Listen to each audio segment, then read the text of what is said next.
All right, DeRacers, we're here with Jeff from DeRace. Thank you, Jeff. We spoke about a week and a half ago, 2 weeks ago, and it was a really good conversation, which actually jump-started this entire project of ours. So our hope today is to continue similar to what we did previously in the tea room, just trying to get a little bit better insight to share with you some of the common conversations that we're having with the community members, and understanding that you might not know all of the answers that we're throwing at you. It's just, I think it's important for the DeRace community to make sure that their voices are heard. I'm hoping that if you don't know the answer, that maybe somebody above will be able to see this or hear from you and help us out and provide us a little bit of better insight to this. So again, thank you very much for joining us today. Yeah, thank you for the invitation, Ben. Thank you, Mark, as well.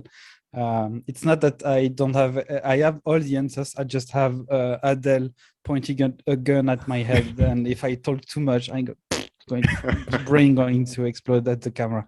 She's just off screen. Yeah. Yeah, she is. Perfect. But right. No, happy to be here, and I will try to answer your questions to my best of my abilities. Okay, so the first one that I wanted to bring up is last time we talked, you were talking about how audits, I mean, we come from the software world too. Audits can be really difficult. You're building code, you're sending it off, it gets reviewed, it goes back, and there's a lot of back and forth. And previously the goal was end of May, early June was the target for V2, but recognizing that audits have a lot of variability. Just curious, have you heard anything? Is there any progress on the audits? Are they going well? Any insight on that? Well, from what I understood from the team, it's going well. We kept the month of June for the release of the V2 program. We don't have like a specific date yet, but it's going great. The team is like releasing some new stuff. We had just for temporal perspective, we had the release today of the announcement on the specific mechanic of the game that will be implemented later. I don't have like a specific way of telling you, yeah, that's coming up at this moment, but I did an interview that's now public with Chris Jonas, which is a CTO of DeRace, and he basically says that it's a big chunk of the new game and new features that is going on the V2, and that should be planned very, very soon, this month. Okay, very good. So is it safe to say that we should expect V2 in June if everything is going smoothly? I think we announced it this way. Yeah. Okay, very good. So then a question I had is, there was an announcement today and they were talking about the daily and weekly missions, maybe even monthly. Looking at the roadmap, the daily and weekly, normally that says introduce and then it says roll out or launch. But the daily and weekly missions, there is no introduction. It just goes straight to launch mode, and that's in July. I was just curious, have you heard anything about this? It sounds like it might be ahead of schedule. Is that something that's a part of V2, or is that just an announcement that we just simply heard today and that we should still just expect July or August? From what I remember, I don't want to say some crap here, but sorry about the bad word and insult. No problem. No problem. I'm a bad mouth person. Now, from what I understood, the maybe telling lies here. I don't remember if the missions are going to be full on at the release. From what I remember, all the thing about the horse inventories, horse levels, and wearable stuff was planning to be launched, but I've not been able to. I won't be able to give you a specific on is the V2 is going to come out and release all of those things. That's definitely in the bags, and from a roadmap perspective, it's going to follow the whole play to earn mechanics that we were willing to add to the game via the V2 release. So should be close from the release, but I don't have like a specific date. date for that.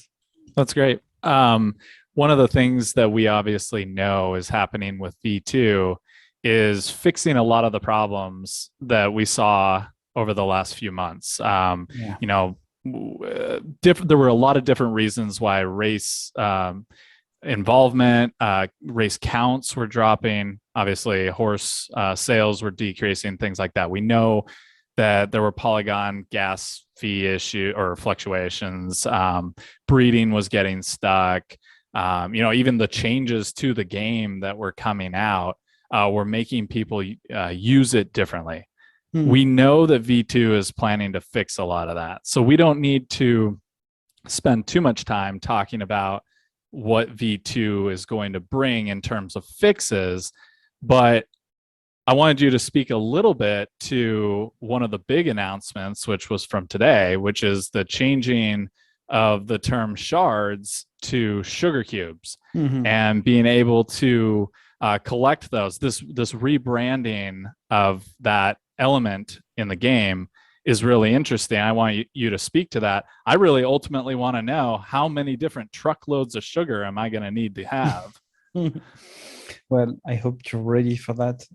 It's going to blow up your pancreas. I don't know if you use this word. Now, well, okay, so I think the best way to look at it is to see it as an ecosystem. Being at the center of this, you always add for now the Dirk tokens that is used to participate to races, and that's the way that you are basically rewarded by winning a race. That's what it has always been, and from the beginning on the white paper, it has always been our goals. But creating the ecosystem, you need some other things, and I think that's primarily a thing that we heard from the people. Like, we need to have something for the people that are using the game, and I think this sugar cube system is exactly what it's all about. So you're gonna have some task to perform, and you're gonna have some and when I'm talking about that, I'm going on a broad perspective of what V2 and what features are going to be presented in the future. I'm not saying like, hey, it's coming up in 2 weeks, guys, just don't worry. But basically, you're gonna have a whole perspective linked to you as a user, like missions that are going to be dedicated for you, with the possibility to earn some rewards with that, and it's a kind of almost kind of a secondary market, because those charts you're gonna be able to get some with achievements, but and missions that you're gonna have, the mini games also. I heard some people that wanted to have more by the roulette game. Sorry, forgot the spin the wheel. Spin the wheel. Thank you. Spin the wheel system. So all the things that we already implemented as the beta game and the pre-V2 environments, you're gonna have a connection with this new system and the one all the things that existed before. Okay, so let me ask this another way in terms of this new kind of system where we want to collect these cubes and they can be used. The recent announcement mentions that you can get sugar cubes, you can get scoops of cubes, you can get bowls of cubes, boxes, bags. You know, what, like, how much are we looking at needing just to get a sense? And is each one of those individual cubes an individual element? Are we going to have 1,500 sugar cubes? Is that something that we would be having, or are we going to be looking at it's only a handful of them that you need at a time? Okay, that's I'm not gonna be able to tell you how much. But since the announcement, it's all going to be dependent of what the task that you are going to accomplish. Like if you have a big mission that spans a month, or I don't know, reward you for doing your 500th game, it's not going to give you the same amount. I don't know if you guys play like already role play games of last years, but basically you have the possibility in some of them to like disenchant or destroy a piece of equipment that you don't like and get some magic powder out of it, and this magic powder is going to be able like to make and craft some bigger equipment at the end of the day. It's going to follow the same kind of principle. So if you burn some basic piece of equipment, you're just gonna have like some little bit. But if you are very lucky and if you want to like basically destroy the big epic piece of equipment that you had in double, it's not gonna weight the same thing. Same for the missions. I don't have like a specific, hey, if you have 1,000 cubes, it's going to give you this or that, but it's going to be leveraged with the amount of activity or the amount of NFT that you are going to burn, sacrifice, this kind of stuff. How about this? Is it a certain number of cubes makes up a scoop, and then a certain number of scoops makes up a bowl? Exactly. Okay. It's just a quantity amount. Like the main resource is going to be sugar cubes. That's it. Okay. But the scoop that you're gonna have is going to depend of the action or the luck that you had by winning something. Do you think anything will be able to be purchased with less than one bag? Or do you need like a whole bag of sugar cubes before you can buy something? I can't tell. Okay. How about a follow-up on this one? Are the sugar cubes an NFT, or are those an internal metric that is used inside the DeRace platform? Would we be able to sell sugar cubes or buy them, let's say on OpenSeas? I think that's something that is going. I'm a bit out of my knowledge on this. Okay. But to my understanding, it's going to, okay, let's just recall for the people that wasn't like following all the news. What you are going to do on V2 is not basically using the DERC token that you already have in your wallet. You will always be like to withdraw and deposit some DERC token, but you are going to use some kind of wallet in-game, like linked to your account. And this one, you're going to deposit like 200 or 300 tokens if you want, and you're going to use those to race, breed, and do stuff like that. So that's what has been announced before. Shards are going to be exchanged for utilities NFT. But from what I understand, and that's a big if, and that's not like a thing that you need to like put in stone, but that's a resource that is going to be linked to your account.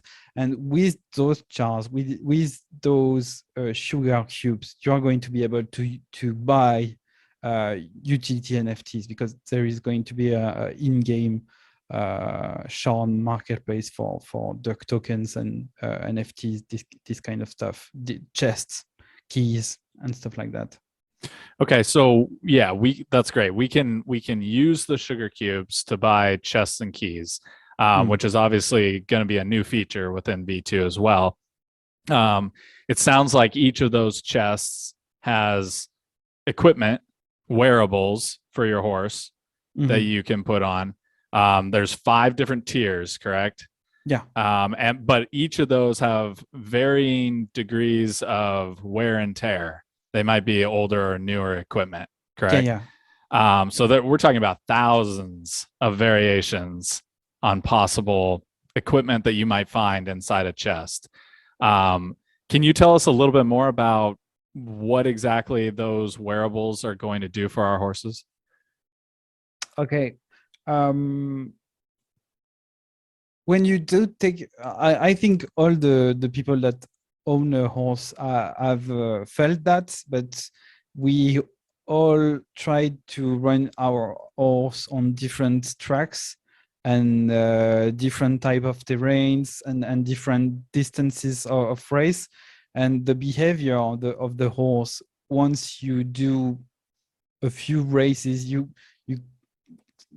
kind of get some sort of pattern. So you know that your horse has like specific stats.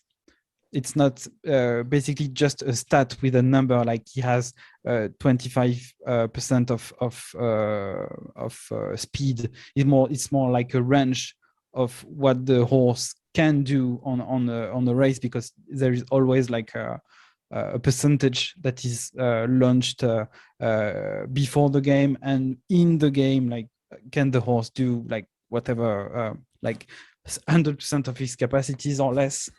Well, the wearables are going to use the same kind of mechanic. Like, you're gonna be able to like up your speed on dirt terrains,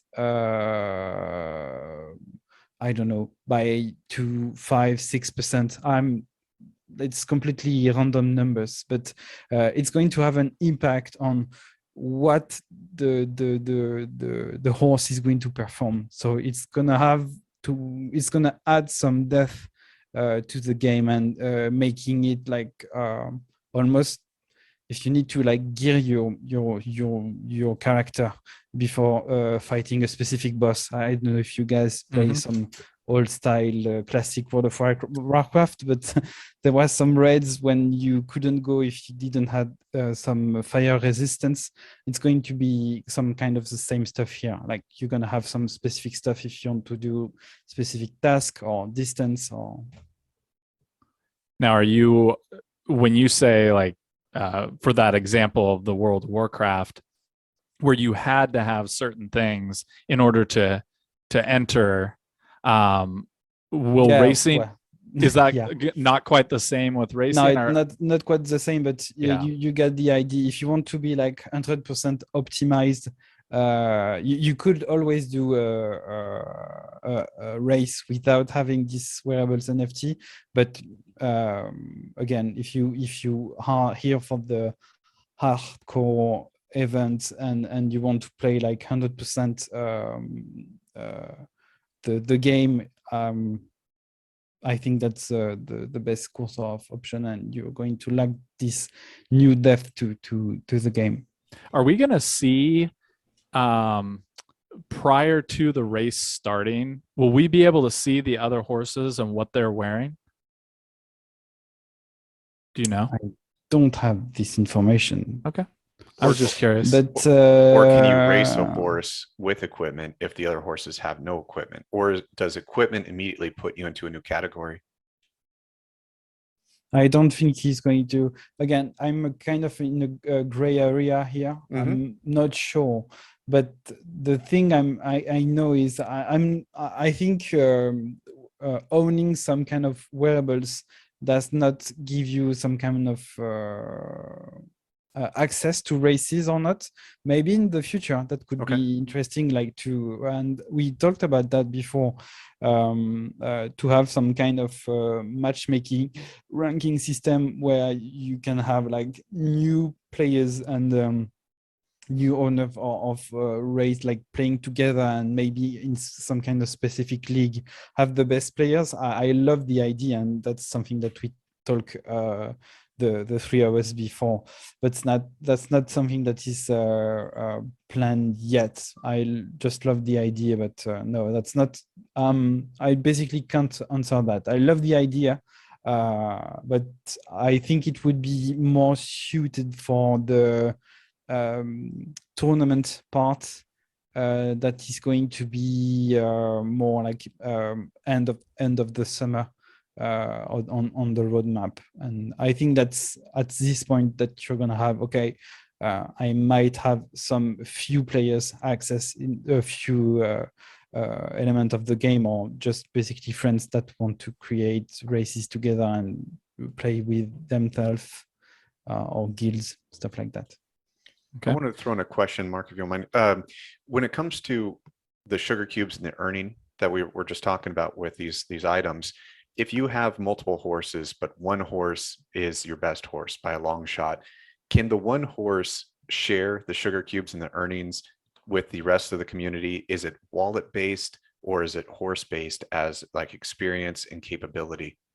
So could you have your fastest horse pull and elevate your whole stable? In my logic, it will be account based, but I think I will have to go back to you on that because I'm not sure of that. Okay, let me just check something.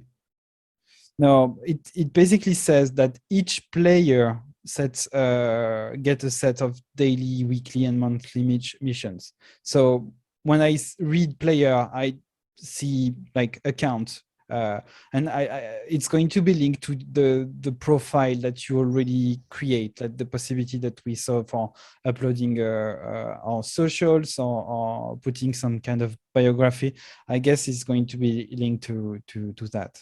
Okay, that makes sense for the earning and the missions themselves.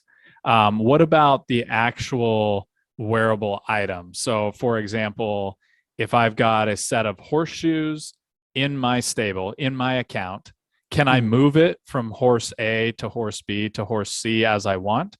And what does that look like? It's kind of going to look, I think that we already saw a picture of that. It's going to look like a basic inventory of any RPG, classic RPG. I don't think that the part is going to be linked to a specific horse, because don't forget that the wearables is going to be an NFT. So you're gonna have like a full access of it.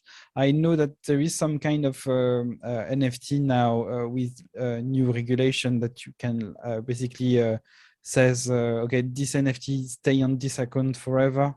I think it's soulbound NFT or stuff like that, but it's way we didn't talk about that or anything. Could be cool to have something like that for features like on some award or some cup, like it's marked on this wallet. You can never separate from having be the best and all the worst hosts of the worst hosts of the tournament. But yeah, I think that you're going to be able to use it on each horse as you will. I assume that it would be single horse at a time, right? So if I have 3 horses in a single race, I can't apply one horseshoe to all 3. It would be one horse gets the horseshoes, or for example. I think your assumptions are good, but I have to say that I don't know, because I have a sniper. If you see like a red dot here, the red dot. Yeah. Okay, how about? So in my opinion, it would be the best way, but I don't know how at the end of the day is going to be deployed. That's okay. Great. Do you know if it's a contract? Like, would we have to process the wearable being put on and taken off on the blockchain, or is this going to be something that's just a simple engage off, no cost to process? Not aware of that. Okay. The only part that I know, and that's something that is going to join all the audit part that you saw before. There is going to be a lot of new contracts added, but not necessarily interactions that you're gonna have with your wallet. I'm not sure that if it's clear or not. Like, not your Polygon MetaMask wallet, but within the DeRace platform itself.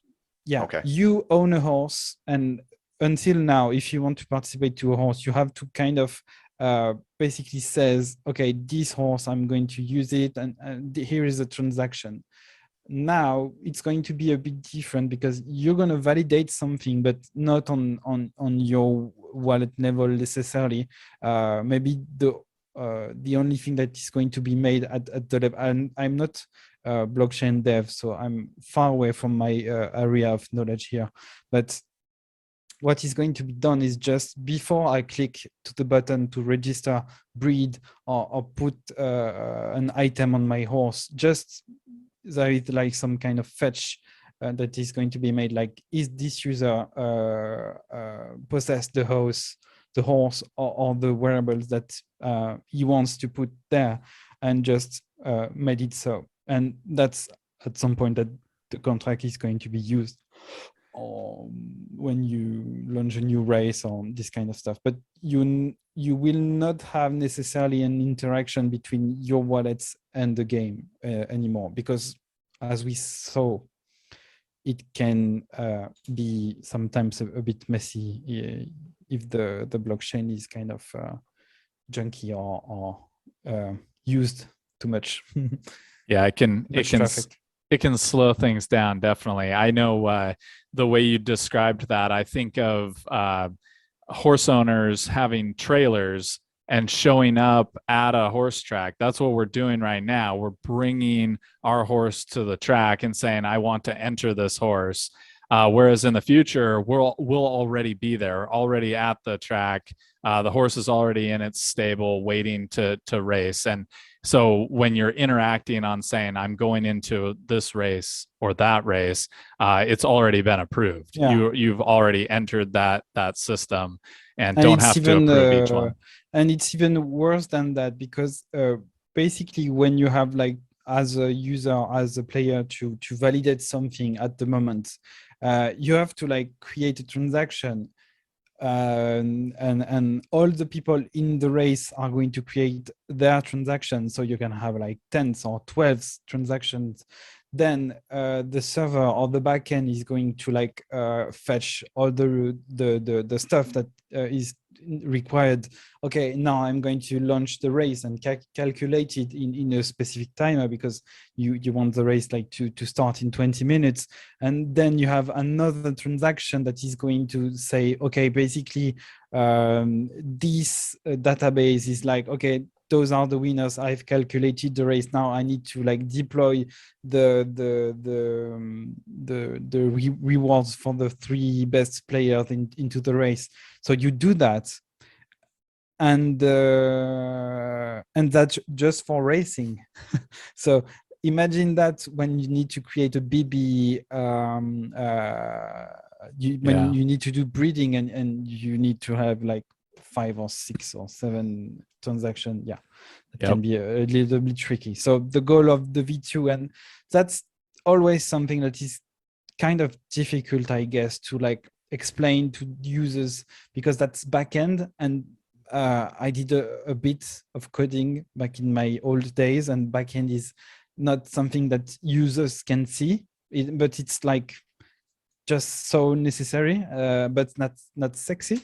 Yeah, That's why we don't date supermodels as devs. That's a known fact, because it's not sexy. Yeah, I'm just joking, but you see what I mean. It's just I think this is an opportunity that DeRace has to really stand forward with the community, because a lot of the stuff that you guys have done recently with V2, you're right, it's not sexy. We don't get to see it until it's done.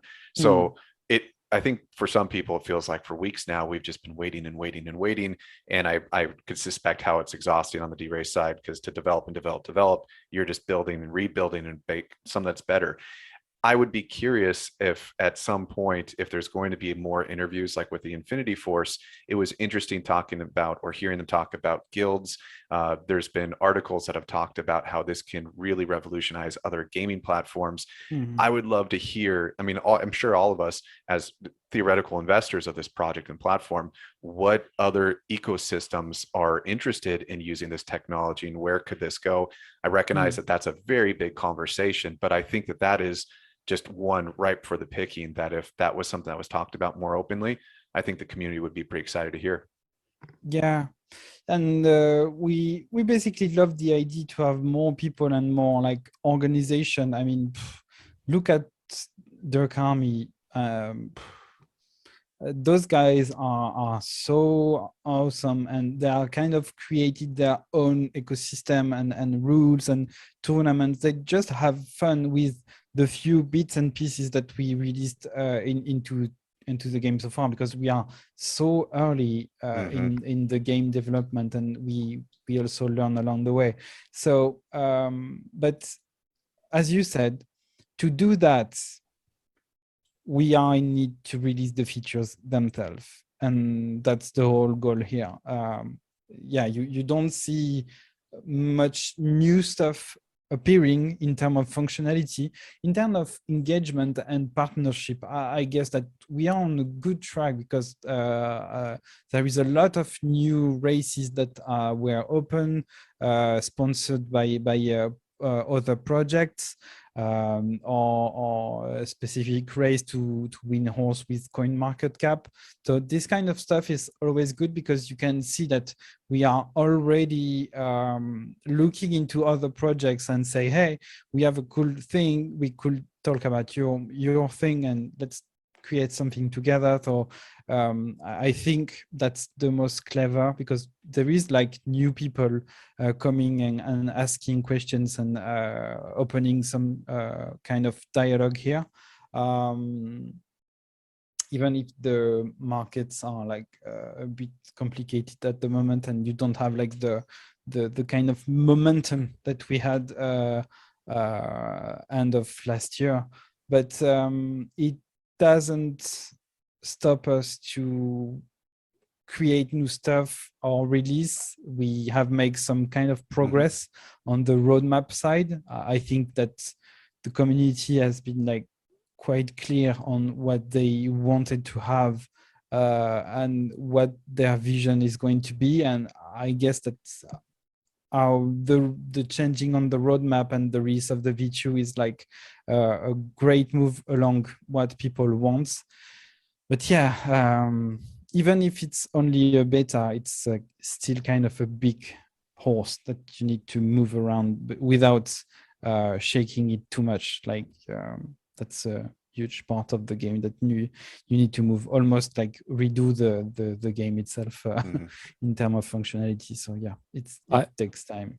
I think you're speaking to something, which is making the game better is always going to bring more people. It doesn't really matter that the market is crazy right now, because at the end of the day, the true fans of any game are the ones that enjoy playing it, enjoy using it, and that's going to be only mildly affected by the market itself. Sure, obviously the ability to purchase and things like that may be limited at certain times, but I think as long as you're developing a good game and continue to do so, that's going to see the best results. Yeah, and it's true in any. Well, it's I'm kind of moving on of DeRace in general, but I just want to like create an example as a user.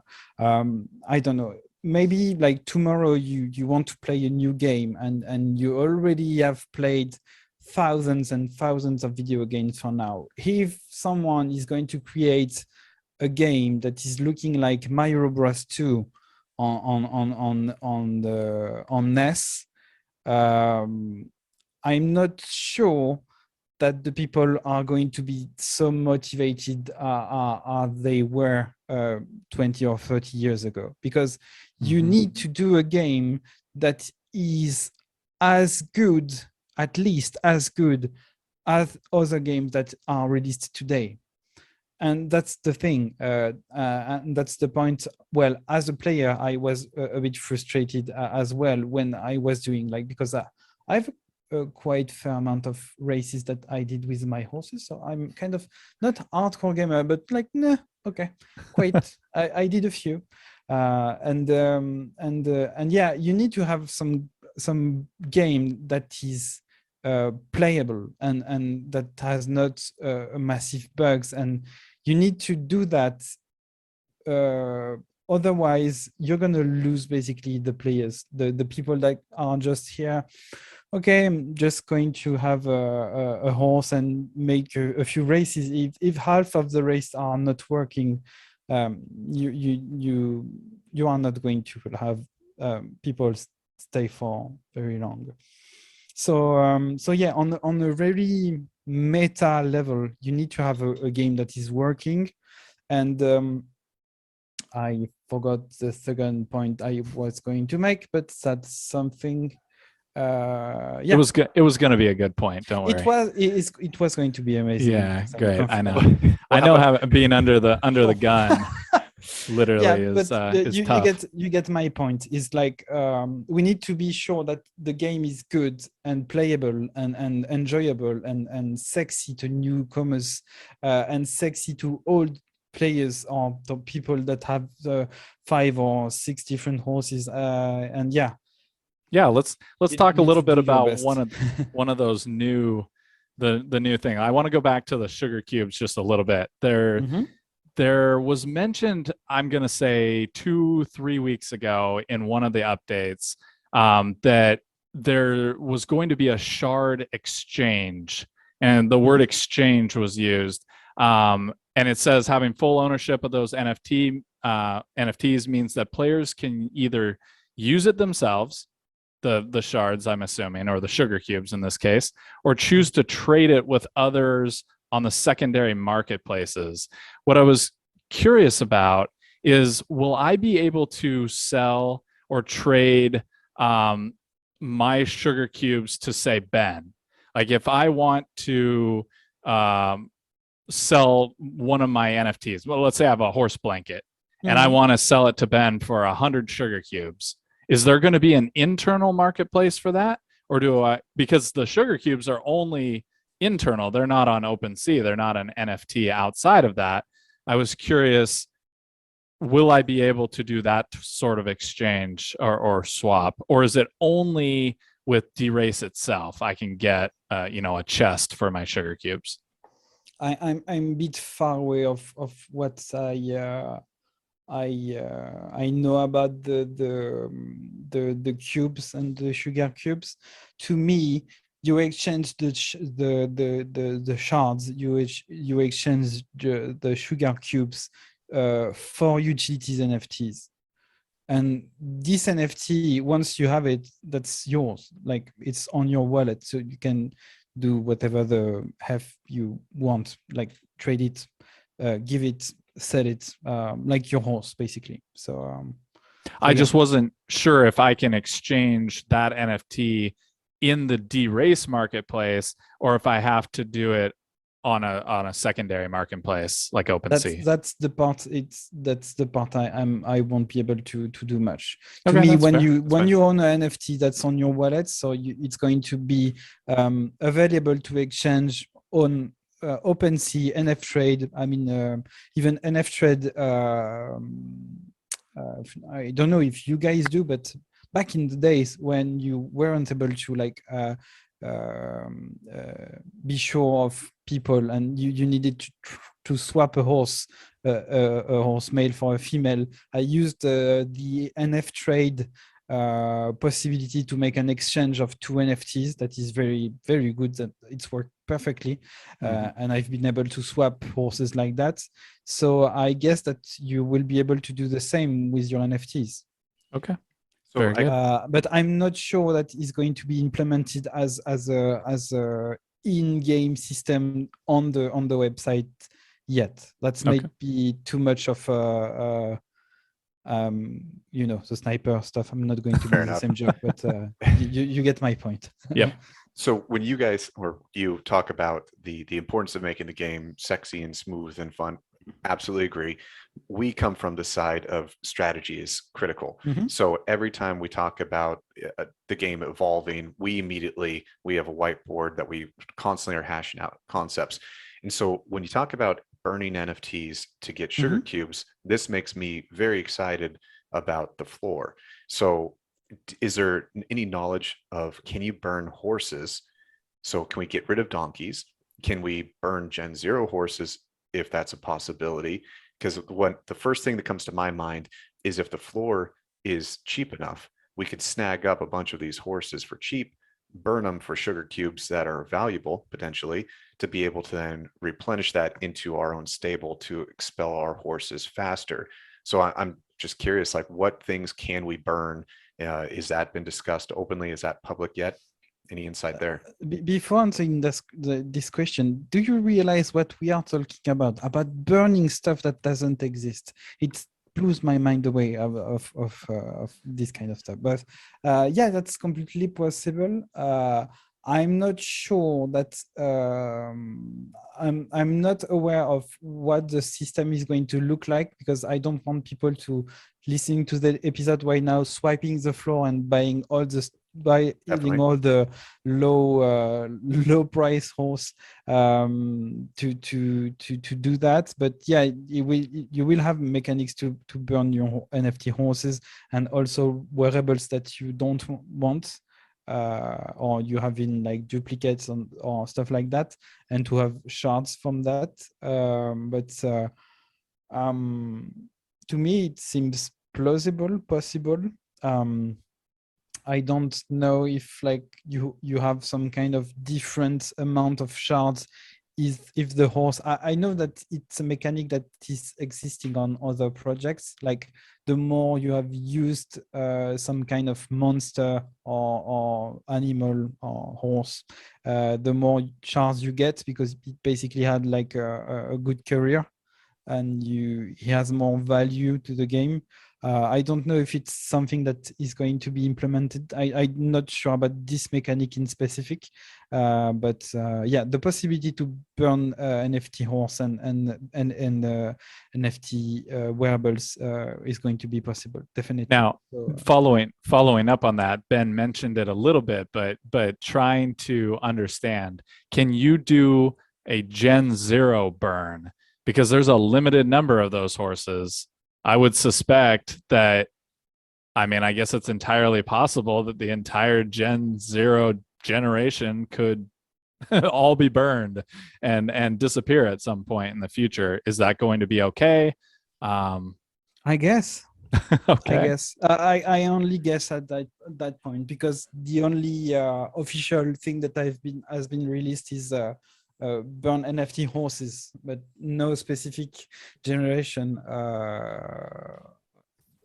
no specific mention of generation has been made so far. So fair enough. I just think it's just like to make sure that it's being expressed from the community side. Like, of course, we're not saying people go out and buy up the floor, but these changes, again, they drastically can impact the strategy. Sure.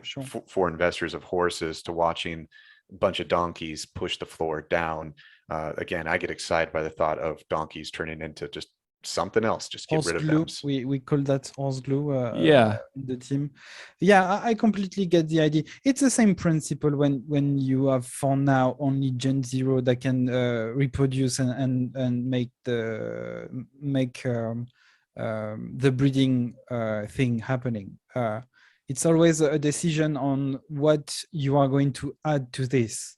I don't want like to again talk into specifics, because I'm not developing the game. Please don't make me do this. My code smells like shit most of the time. I can only do JavaScript,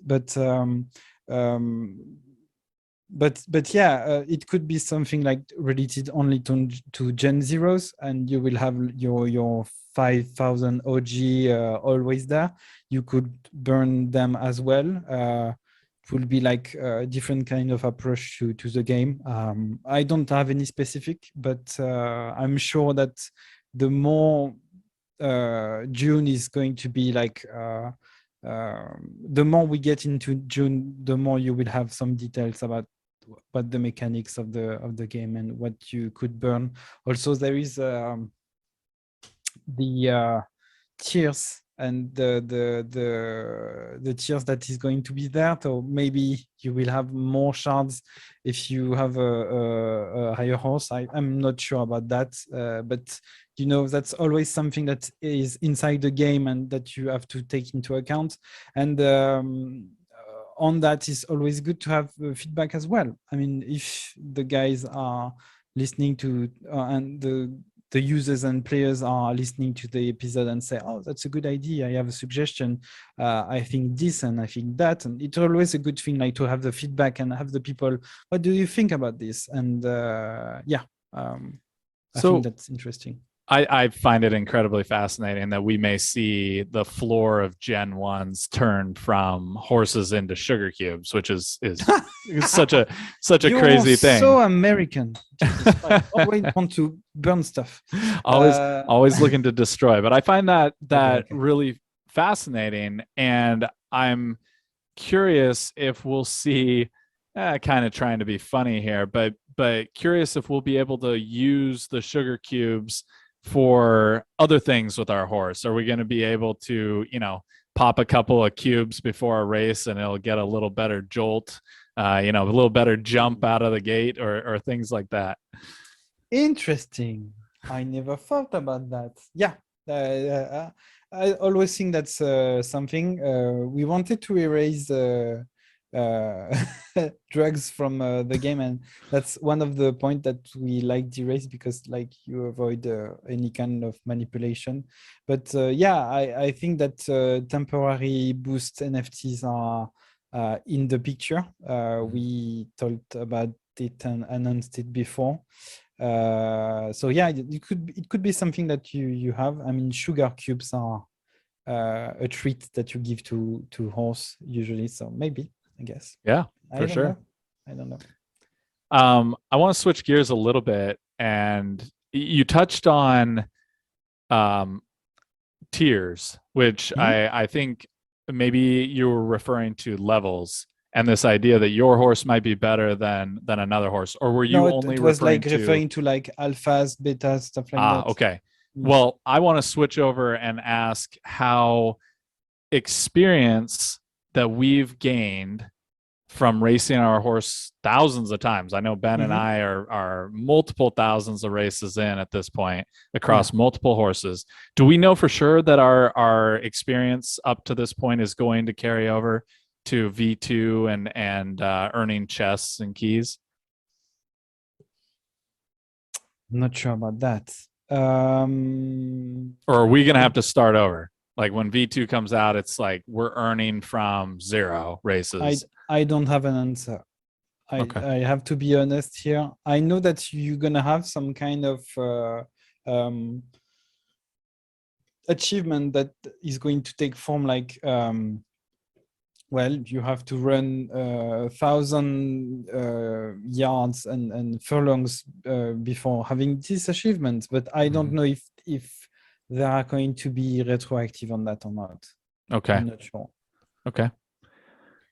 Ben, did you have a follow-up on that? That would be an awesome one if you guys could come out with something, because I mean, everything that we're all putting into to get credit for that, I think it would be appreciated.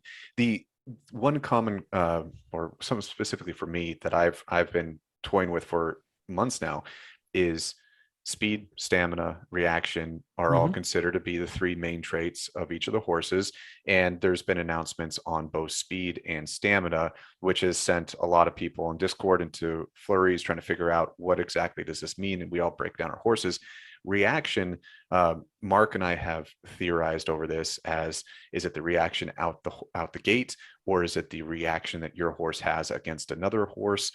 We've seen some chaos that appears in the shorter races, which makes me think that reaction is the jostling between 2 horses, but there's never been anything written about this. Do you have any insight as to the difference of reaction, or if no, is there possibly going to be something that might come out of this? Because my biggest concern is if wearables are going to adjust speed, stamina, and reaction, and I don't know what reaction is, I'm a little bit hesitant to engage a wearable to adjust my reaction until I fully understand, because my horse might have an incredible reaction, but I just don't know what to look for. That's a fair point. Again, from what I read, again, I did not dev the game, so I'm kind of a situation where I'm not able to like to say, oh yeah, I'm sure it's just that, and be sure about it. But from what I remember, reaction time was really like the time where between the opening of the gate and your horse going to start running. But I might again go back on that. because I need to be sure with dev on what we are going to on what is actually implemented into the game. Is this change between the moment we introduced it and the changes before? I think that we have created like a DeRace.fandom.com. It's a kind of a special wiki about like a specific features, new mechanics, game mechanics, how to play, like more oriented to newcomers. Okay. But yeah, we might get into like some kind of specific here on how the stats works. I don't have the keys to that, but it's definitely something that we can talk about. Okay. To me, that's the speed at the horse starts the race and leaves the gate. That's it. And then it's stamina and speed that takes the relay. And you have some kind of dice rolls along the race that are going to say, okay, on this portion of the race, what does my horse is going to do with the speed and stamina that is going to be chosen at the beginning of the race. And then if he is approaching or he is being approached by another horse, you're gonna have some roll of dice by saying, okay, he's gonna have some kind of boost because he don't want like to get fried by the one behind him, or you want to fry the one before him. So this kind of stuff is happening. But that's the RPG, paper RPG, Dungeon and Dragon mechanics that I have understood. I'm not necessarily sure that's what's coded inside the game. Makes sense. Something I've noticed, Mark and I, we've talked about this frequently, is if you have a horse that jumps out to the first position right out the gate, almost never wins the race because it seems like it's blowing out all of its stamina, its reaction shoots out front, and then eventually it seems to get caught. So I've noticed when my horse is in third position for the first quarter to a third of the race, because he usually pulls forward. So I wonder, is my horse really aggressive with reaction, and is he hunting the other ones? And that's been a theory that we've been trying to figure out. So if I change his reaction ability and my horse no longer has that closing, but instead has a faster upfront, I'm curious again, and that this is why I think it's critical to strategy, because if that's the case, I might not want to adjust my reaction because I like to have my finisher. So things like that, I think there's just lots of unknowns. I think this platform still has a ton of potential, and it's really exciting. And I think it's part of the meta game kind of that you are going to play. I mean, if you have a race that is going to last 2 furlongs, reaction time is not going to have the same weight on those races that you're going to have on higher furlong races. I might be mistaken, like maybe reaction time is used somewhere else into the game and I'm saying complete bullshit from the beginning. It could be something that I do because again, I can say a lot of bullshit, but yeah, that's definitely something that you have to get inside the picture. I didn't have the same experience as you because I kind of did the same. I'm like redoing the race in my head, make some kind of calculation and say, it did that this time, but sometimes I just don't understand what's happening. I played last Monday.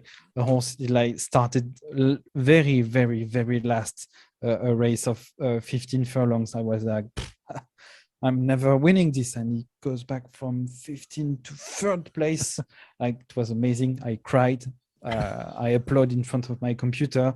My girlfriend says, "What the fuck am I doing with this guy?" You know, this kind of stuff is happening. So. No, we've definitely seen it. We chart a lot of the data that we have for our horses, and one of the really fascinating things is to see which horses have a great jump and get out early, but then blow out all what appears to be all of their stamina and speed combined because they're just expelling it all way too early, and then they run out. And so, of course, this depends on the length you're going. If your horse is usually good at 6 furlongs and you're running an 8 furlong and they burn out all their stamina really early, then you are definitely going to lose. But it could be the opposite if they're usually good at 6s and you're running a 4 or a 5 and they burn it out early. They may get out so far in front that they can never be caught. So it's really fascinating to watch that randomness from race to race and from horse to horse. And specifically the stamina thing, that it's kind of the value that is the same on all the surface, but the way that the stamina is going to be used is different between the different type of terrain. That's so much fun. I mean, there is like crazy theories, and before you know it, you're with the tinfoil hat and doing like some prediction about aliens. But that's something that's been interesting. Like, do we really want to know how the game works, mechanics? We want to have the keys to how the algorithm and the dice rolls are doing? Because I guess that the completely randomness of the game is kind of the fun of it also. I would agree. I think it's more of, if I go to a real world horse race and I'm looking up the stats and I could see the weight of a horse versus skinny horse, heavier horse, I might know that one has more power than the other. But to me, I know how to define power. So it's not that I need to know the true algorithm code. It's more of a, what is the definition of these attributes? And I think just having that general insight just helps us, if we were on the sidelines watching these horses, to be like, okay, this one looks like it has this reaction where this one doesn't. So maybe we need to breed this one more. It just gives us a little bit better insight from that strategic perspective. Yeah, that's a topic that a lot of people have asked for many weeks, I would say. I know that some people want to have more. Again, I can't be the one that is going to say, yeah, we are going to totally going to talk about that, I'm sure. And you're never going to see me again on Discord and on the platforms. I guess that it's going to be something in between. You're going to have some precisions on how the mechanic works, but not necessarily like the whole pictures and have access to all the statistics. The openness about the statistic is important because, if you want to fully understand the game and some kind of developing of some kind of strategies, you need to have the access on the data on how your horse performed, how much time did they work and tracked on that. So there was a plan to release some kind of API at some point. I think it was again in August or September. Durkheim already did that with the horse analysis on DeRacing.org, so that's always good. That's something that we want to do, but again, I'm going to use the French expression. I think it's in English as well. Rome didn't build itself in one day. You don't say that? Right. No, that's Rome right. wasn't built in one day. Rome wasn't built in one day. So yeah, you need to like let alone the time to like develop new tools, and when the game is stable and you just have to add functionalities, it's always better. But yeah, I think we're all definitely looking forward to when it's stable and looking forward to what's coming in the next week or two, even hopefully. Plus the possibility to have like multiple chains. I just love this. I mean, so many people holds tokens on the Binance Smart Chain. I would like these people to come and play with us.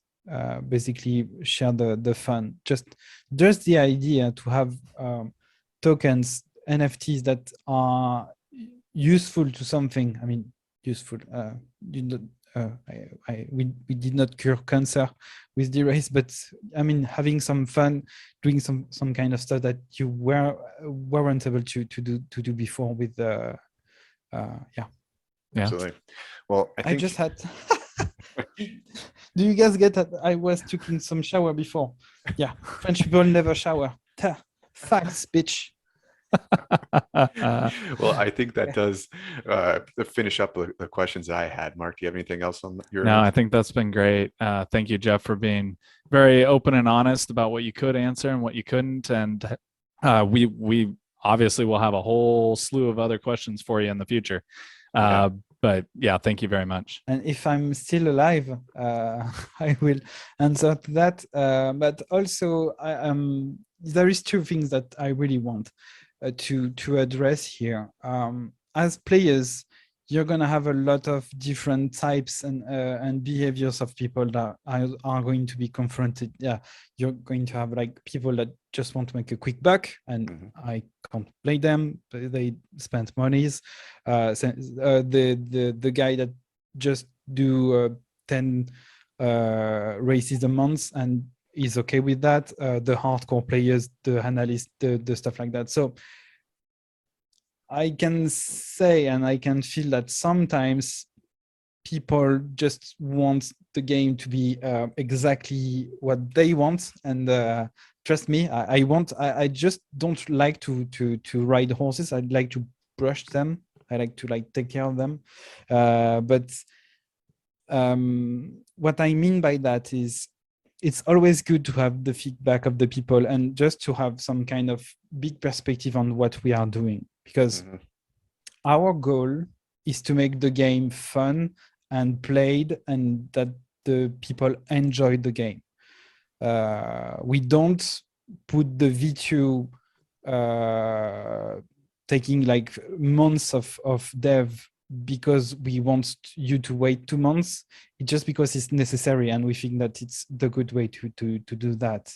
So yeah, I just wanted to being patient and understanding of what's happening is important, and also having people getting their feedback on what we are doing is important as well in a constructive manner, and that's why I'm trying to having some kind of talks with you guys and with other people on the Discord, or with the kind of content that you are going to create, because if you do some kind of episode, we are going to listen.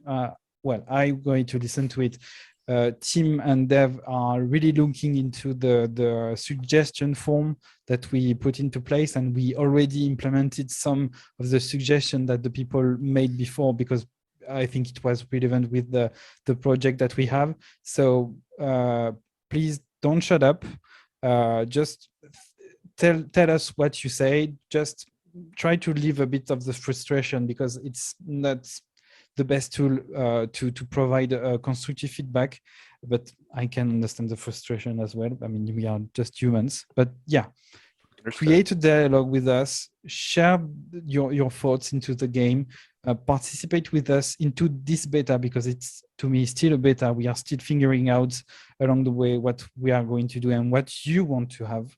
And I think if we follow this kind of rules of mind, we are going to make a great game together. Agreed. If I can add to that, from our perspective, we just trying to keep that open dialogue, like we said in the beginning.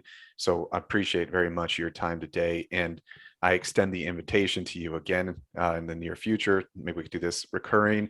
And if other people within the organization would like to talk to us, I'd be happy to have dedicated dev discussions, long-term discussions. Our goal will be to just try to extract constructive questions out of the community and try to shed light on them as best as possible. Sure thing. Let's do this. You got it. All right, Jeff. Excellent. Well, thank you again for today, and everybody that's watching, stay tuned.